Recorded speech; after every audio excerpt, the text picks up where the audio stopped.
Qué gusto estar con ustedes una vez más en este hermoso desafío de conocer los aportes de la iglesia, de los desafíos que ha tenido que vivir la iglesia, de las oportunidades que vivió la iglesia, por lo menos en los primeros 3 siglos de su historia.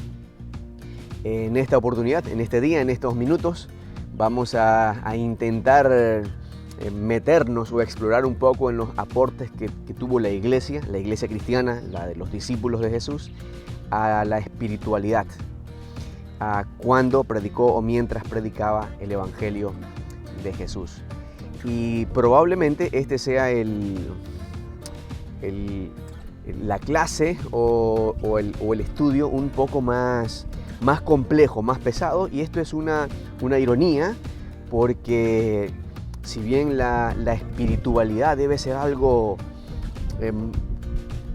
natural o debe ser algo que fluye, para poder entender los aportes, en todo caso, de la iglesia de los primeros 3 siglos. Acuérdese que estamos desde la cruz del Gólgota hasta la cruz o la visión que tuvo Constantino allí en el puente Milvio cerca de Roma, la batalla que al postrer tiempo lo convertiría en único emperador dentro del Imperio Romano.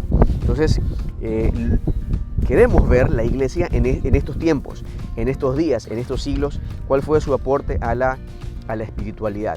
Y para ubicarnos en el marco, para poder entender cosas que tal vez para nosotros son muy sencillas. Cuando hoy día hablamos de espiritualidad, pues podemos pensar en orar, podemos pensar en alabanzas, en espiritualidad también podemos pensar en meditación y quizás en algunas de las cosas que nos presenta, por ejemplo, Richard Foster en su libro Alabanza o Celebración de las Disciplinas Espirituales, el gozo, el estudio. Nos hemos querido plantear o centrar o quedarnos en tres aportes que nos va a dar la iglesia. Hay otros más, pero nos queremos quedar con 3 aportes de la iglesia a la espiritualidad cristiana, y esos son la paz, la piedad y la plenitud, como 3 aportes durante estos primeros 3 siglos. Lo que no vamos a hacer en esta oportunidad es fraccionarlos o seccionarlos o explicarlos independientemente el uno del otro, como ya lo hicimos en alguna otra oportunidad con el asunto de las pestes, la pobreza y las prostitutas, como oportunidades que tuvo la iglesia en estos primeros 3 siglos. El aporte a la espiritualidad como la paz, la piedad y la plenitud van a ir juntas. ¿Y por qué van a ir juntas? Por la sencilla razón de que el mundo en el que la iglesia tiene su aparición, este mundo que es el Imperio Romano, no es un mundo que apareció así de la nada, que cayó de las nubes o que salió de una fábrica o de un horno y nos lo presentan y nos dicen: aquí está este mundo, aquí está este imperio, estas son sus leyes, estas son sus fronteras, esta es su manera de pensar, así es como ven la vida. No es así. El Imperio Romano era un mundo vasto, un mundo enorme, muy grande para la época, aun cuando hay otros mundos digo, en este mismo planeta Tierra, hay otros mundos. La China está teniendo su desarrollo, el mundo de la India está teniendo también su desarrollo esplendoroso. Los persas, a la sazón con el Imperio Romano, han tenido algunas derrotas, algunas pérdidas, y están en este momento tratando de resurgir, ¿no? Pero hay muchas cosas que están pasando en otras partes de nuestro mundo, ¿no? En la misma América también. Así que lo que nos interesa en este momento, pues, para ubicarnos, es lo que está pasando dentro del Imperio Romano. Pero el Imperio Romano no apareció así de la nada, nada más. Y ya el pastor Alexander me prohibió estar regalando esos puntos o esos dólares o esas cosas, pero ahí les va la pregunta, ¿no? ¿En qué año fue fundada Roma? Para los que saben y quieren participar, pues algún premio consuelo ha de haber. ¿Cuándo fue fundada Roma? Roma, no el Imperio Romano, que eso es otra cosa, eso es mucho más adelante, sino la ciudad. Y algunos algunos ya deben tener la respuesta ahí en la mente porque tal vez se la enseñaron en el colegio o en algún estudio por allí. Pero lo que nos interesa en esta mañana es conocer un poquito de la historia del Imperio Romano, para saber que no era una unidad, no era una cosa homogénea. El Imperio Romano estaba compuesto, estaba formado no solo por los pueblos que conquistó, que también le dieron forma al propio imperio, sino que por las ideas de los pueblos a los que conquistaban, también los moldeaban a ellos. La reacción que los romanos tenían a los pueblos que conquistaban también les hacían irse formando en ellos mismos una nueva identidad. Y ninguno de los pueblos les impactó tanto, les moldeó tanto, los formó tanto como los griegos, como el mundo griego. De hecho, muchos historiadores van a decir que aun cuando militarmente Roma, la ciudad de Roma, les conquista a los griegos, militarmente, políticamente, son los griegos que los van a conquistar a los romanos culturalmente. En su pensamiento, en su filosofía, son los griegos que le terminan conquistando. Entonces, lo ven, a la postre de lo que estamos estudiando en estos 3 siglos, el Imperio Romano es mucho más complejo, porque no solo tenemos que ir a Roma, sino que tenemos que ir a Grecia, y cuando nos metemos a Grecia, nos metemos en un asunto tan complejo, porque es un mundo en donde cada ciudad era un estado, como un país al día de hoy. Cada ciudad, y en su momento de mayor esplendor, la Magna Grecia, que era como ellos llamaban a todo el conjunto de estas ciudades-estados, llegó a tener algo así como 700 ciudades. 700 ciudades-estados, cada una libre, independiente, con su gobierno, con sus dioses, con sus filosofías, con sus historias, cada una de ellas. Entonces, el asunto ahí se nos va a diversificar mucho más. Pero para definirnos, vamos a tener que pensar un poquito en qué buscaban, ¿no? ¿Qué era lo que los griegos buscaban? Que a la postre los romanos lo hicieron también su propia búsqueda. Y cuando hablamos de Grecia, estamos pensando, por ejemplo, de los filósofos. Cuando hablamos de Grecia, inevitablemente tenemos que hablar de la filosofía griega.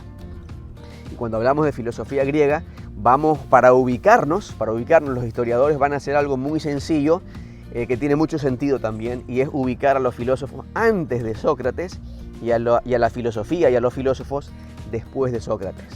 Porque este temita de los filósofos, este tema de los filósofos también tiene sus superestrellas. Así como los deportes modernos tienen sus superestrellas, sus supercampeones, sus mejores jugadores de todos los tiempos, la filosofía y la filosofía griega tiene sus superestrellas, y las superestrellas son Sócrates, son Platón y son Aristóteles.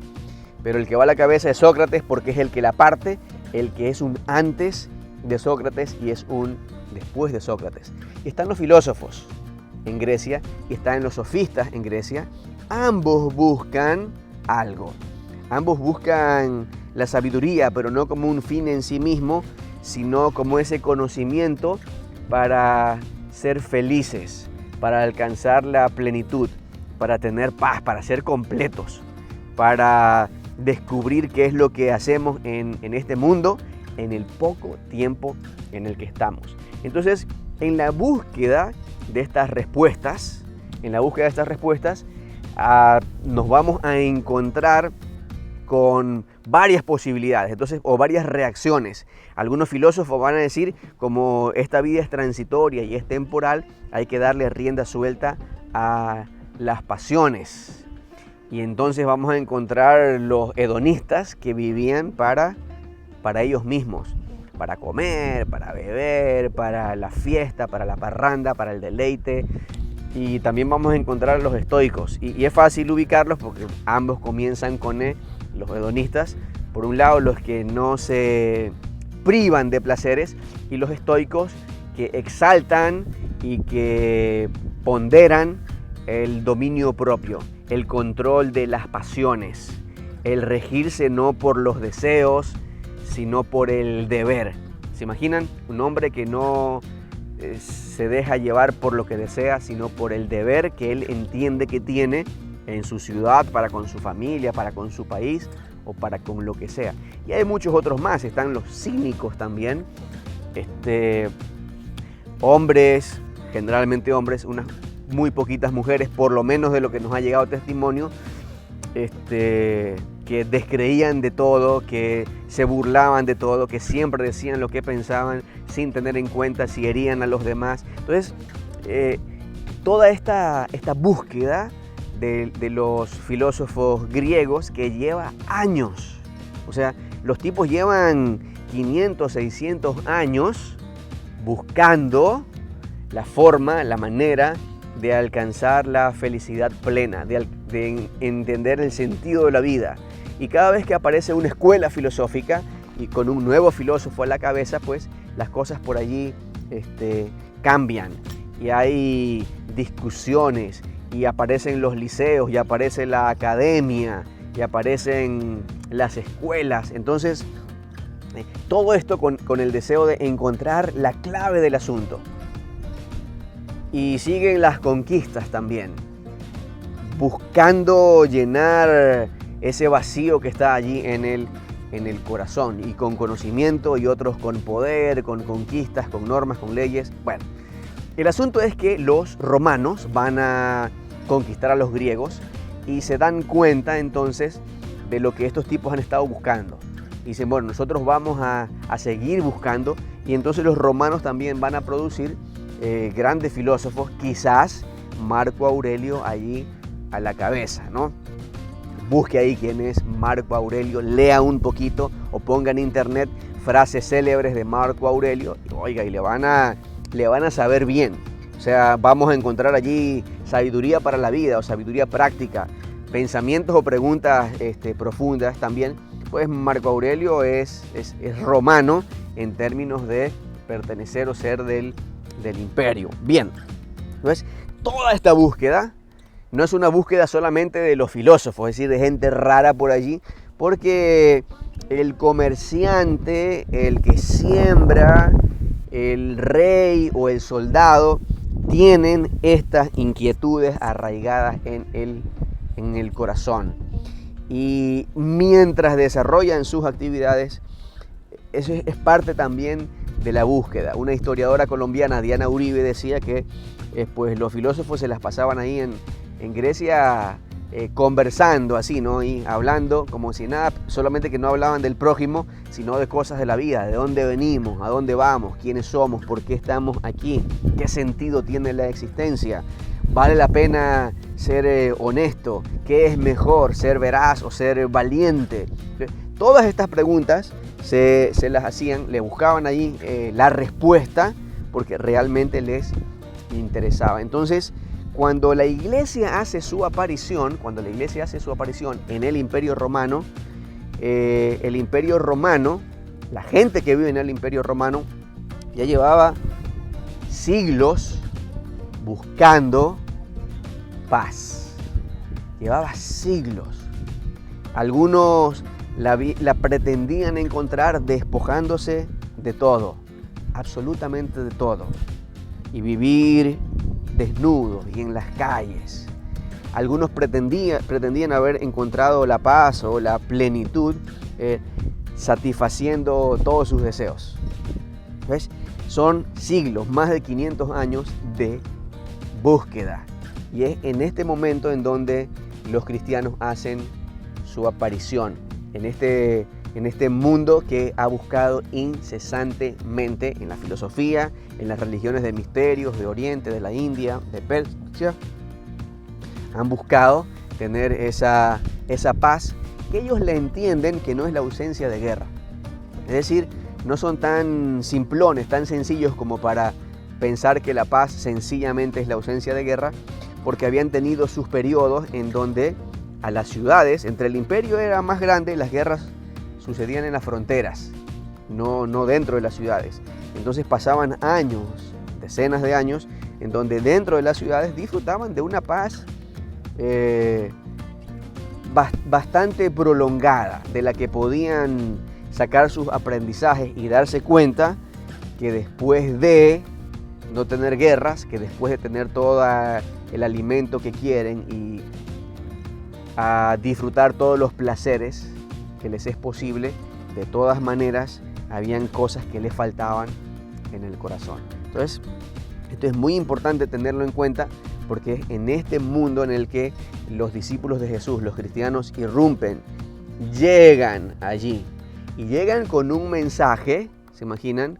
Con un mensaje donde Jesús dice, aquí debería ser tarea con regalos si el pastor Alexander ya no nos hubiera prohibido manipularlos a ustedes, pero pensemos en los pasajes de la Escritura donde el Señor Jesús habla de paz. Pensemos en paz.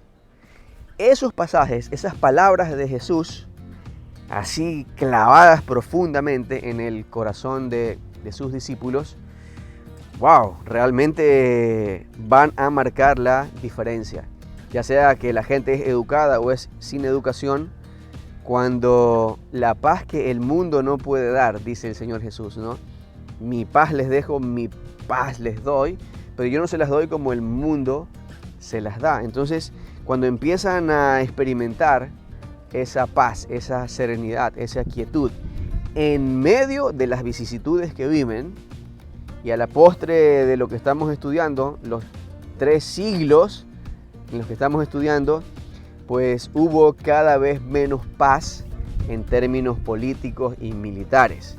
Tuvieron muchos conflictos en el Imperio Romano. Y los seguidores de Jesús tienen una paz, y es una paz que no es principalmente ni únicamente contemplativa, es decir, no es la paz del hombre o de la mujer asceta que se interna en el desierto de Egipto y entonces, como no hay problemas alrededor, él experimenta la paz. No, es la paz del hombre y de la mujer de a pie, sencilla, común y corriente, que está, ya lo hemos dicho otras veces, limpiando, fregando el piso, sembrando el campo, pero su rostro tiene paz. Es decir, es una paz en acción. Mientras está accionando en otras esferas de la vida, el hombre, la mujer, se le ve la paz. Y bueno, entonces, en este mundo, ¿no? es gente sin toda la preparación o sin toda la educación, o gente que no hace nada especial, nada extraordinario. Tenemos que pensar, queridos, que los discípulos de Jesús o la iglesia cristiana en estos primeros siglos era muy parca, muy simplona, muy sencilla. Y esto no lo estoy diciendo como despectivo, sino más bien es algo bueno. Lo explico. Cuando estos primeros cristianos irrumpen allí en el Imperio Romano y tienen paz en sus rostros y son piadosos, es decir, extienden la mano al necesitado y tienen una vida plena, es decir, los tipos viven y aun cuando son esclavos, parece que lo tienen todo, parece que son hijos del dueño del universo. O sea, tienen todo, viven una vida a plenitud, aún siendo esclavos o comerciantes, o estando enfermos, o estando mutilados. Entonces, ellos se rascan la cabeza, la gente que está alrededor, y dice, ¿cómo es posible esto? ¿Cómo es posible que experimenten semejante paz? ¿Cómo es posible que sean piadosos, que ayuden al necesitado, pero que no lo proclamen a los 4 vientos? ¿Cómo es posible que ayuden a los que están enfermos y luego no obtengan un beneficio de esa ayuda y hasta la rechacen? ¿Cómo es posible que no son dueños de nada, que son cojos o ciegos o tuertos, pero tú les ves y ellos caminan como que son los hijos del dueño del universo? Alcanzaron la plenitud, el pleroma, están llenos. ¿Cómo lo lograron?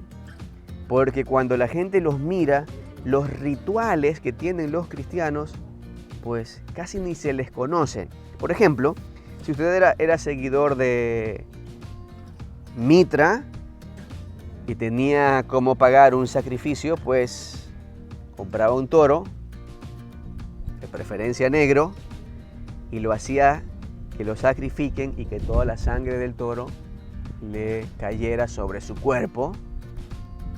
Y algunos creían que era para embellecerse, otros pensaban que era para retrasar la vejez o el envejecimiento.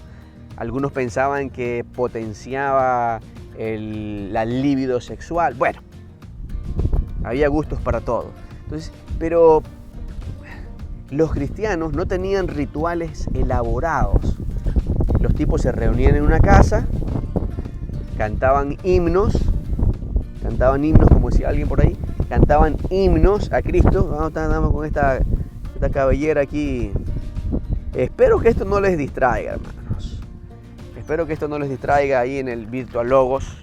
Estamos en Terrazas del Valle, en la parte de arriba, así que corre mucho viento. Bien, entonces, después de esta leve distracción, los rituales, o sea, el rito del cristiano era muy sencillo, es decir, no tenías que hacer algo extraordinario, no tenías que hacer algo tipo las acciones de Hércules para obtener paz, para sentirte pleno, lleno y completo. No tenías que conquistar el mundo como Alejandro Magno para sentirte el dueño del mundo.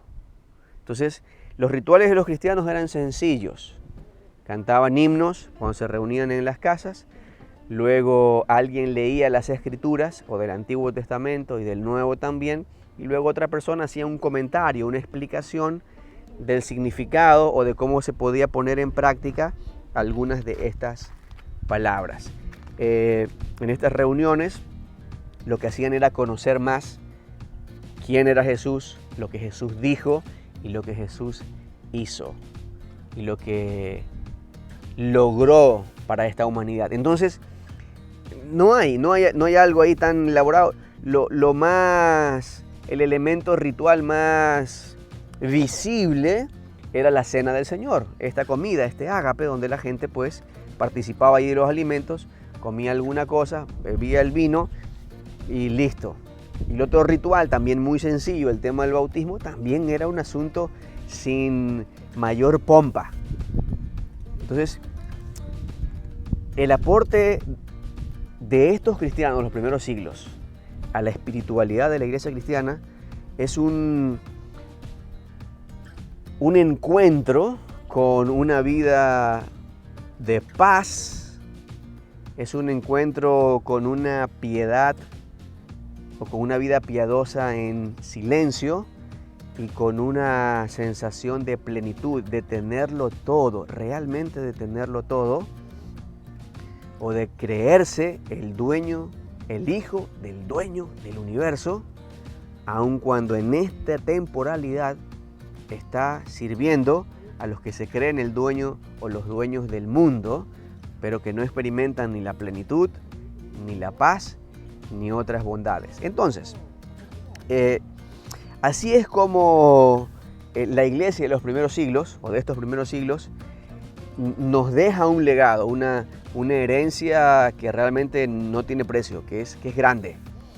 Cómo vivir o experimentar paz en medio de un mundo en conflicto, sin rituales elaborados, o sea, sin la necesidad de el ritual del edificio, sin movimientos, sin sacrificios, sin ofrendas, sencillamente recordando las palabras que Jesús había dicho.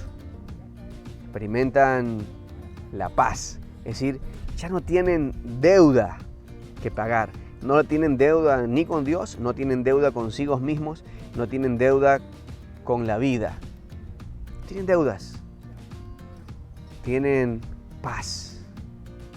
son un instrumento de Dios, son un instrumento en las manos de Dios mientras estén en esta vida. Entonces, están en paz con Dios, con ellos mismos, con sus semejantes, con la naturaleza, tienen paz, sin mayores rituales. Llevan una vida piadosa, es decir, ayudan al necesitado, al que se lo encuentran en el camino. Ellos van a pensar, en estos primeros siglos, que el hombre o la mujer que está en necesidad y que ellos se encuentran, no hay nadie que les quite la cabeza que Dios se los puso allí, que si tomaron ese desvío, que si se fueron por ese camino, no es por algo, es porque Dios quiso que veas a ese necesitado para extenderle la mano y ayudarle y levantarle, aun cuando la agenda del día se altere.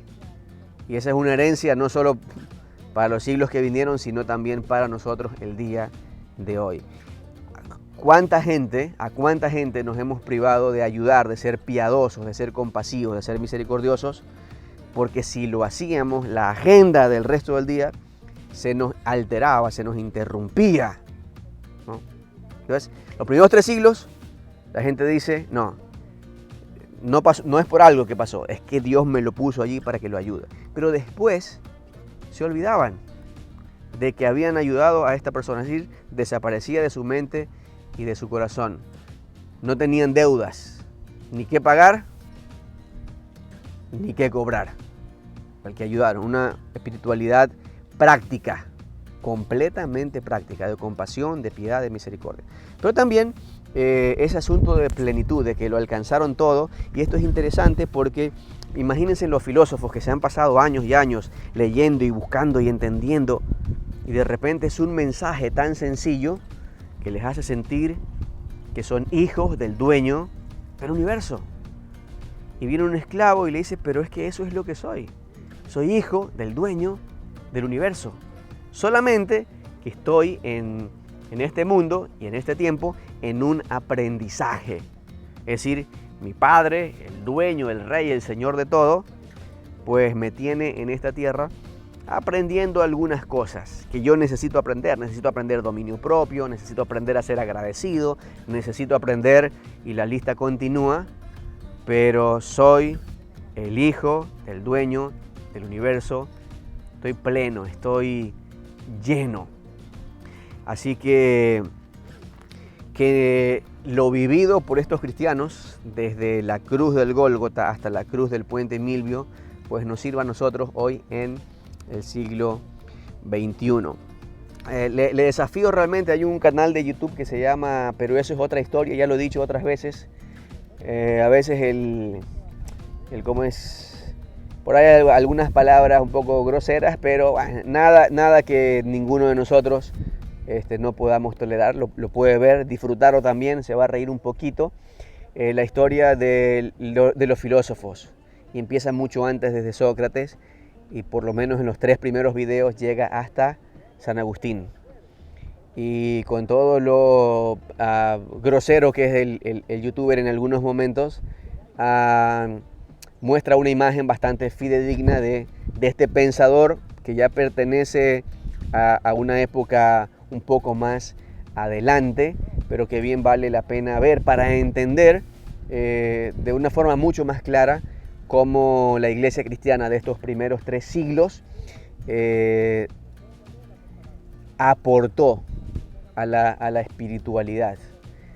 Y quiero insistirles, quizás el mayor aporte es que lo que alcanzaron o lo que vivían o lo que se podía ver de ellos no era por medio de un rito elaborado, extraordinario, grande, porque siempre tuvieron en cuenta las palabras de Jesús.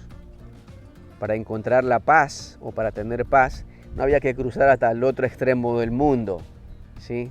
A la hora de ser compasivo y piadoso, había una prohibición de hacerlo público, de darlo a conocer a los demás.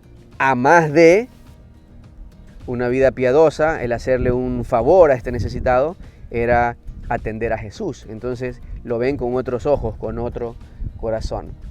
Y la plenitud o el pléroma del que van a hablar los griegos, pues también a sentirse y saberse el hijo del Rey del universo, pero no para exigir tributo ni reconocimiento, sino para servir al otro, pero con esa conciencia de sí, soy el hijo del dueño del universo, pero no pensando en que hay cosas que me merezco, sino que en qué es lo que voy a dar. Bien, que el Señor les bendiga. Nos vemos, Dios mediante, en nuestra última semana con la relación de la iglesia con su comunidad y sus necesidades. Eso es para la próxima semana, la relación de la iglesia con su comunidad y sus necesidades. Quizás una tarea, no lo hemos hecho otras veces, piense en su comunidad, hasta dónde abarca su comunidad, no es solo el barrio, la urbanización donde vive, sino un poco más, y cuáles son las necesidades que están allí, todo sentido. Le animo a que haga, si se quiere adelantar, haga una lista de las 10 necesidades más grandes que tiene la comunidad, su comunidad donde usted vive. Un abrazo.